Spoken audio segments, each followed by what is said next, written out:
sais pas si tu es au courant, mais tous les ans, tu perds entre 2 et 400 euros sans même t'en rendre compte. Alors reste sur cette vidéo, je vais te dire exactement où va ton argent et surtout comment le récupérer. Quand j'ai fait un état des lieux sur mes finances il y a quelques années de ça, où j'ai vraiment tout posé, je me suis rendu compte que j'avais des abonnements, des assurances que j'utilisais absolument pas, type assurance décès qui me servait strictement à rien, type assurance téléphone qui était déjà couvert à travers mon assurance habitation.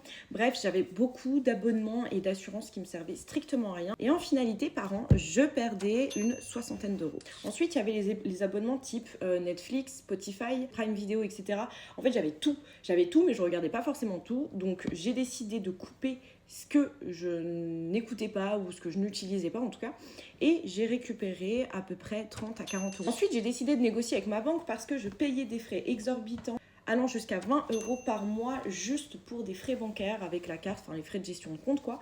Donc j'ai décidé de changer de banque et je suis partie en banque en ligne et là du coup j'en ai pour grand maximum 5 euros par mois, donc je récupère tous les mois 15 balles. Et ça c'est sans parler des frais lorsqu'il y a un découvert, lorsqu'il y a des petites problématiques sur le compte, et même les virements, les choses comme ça, il y a des frais de partout. La dernière chose, ce qui te coûte le plus d'argent, c'est les petits achats impulsifs, anodins que tu vas faire, les cafés, les Uber Eats, les petits achats de bijoux, des choses comme ça, quand tu vas à Action et tout, enfin bref, énormément de petits achats impulsifs.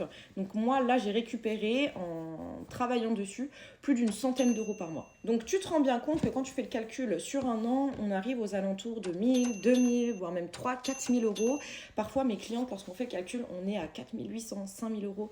Tellement il y a de l'argent qui passe par les fenêtres. Bah oui, parce que je sais pas si tu es au courant, mais dans mon programme Money Queen Reset, on traque tes dépenses, mais pas dans le but de te priver, dans le but de récupérer, d'économiser un max pour construire ta solidité, pour construire ta sécurité et ensuite pour pouvoir prospérer.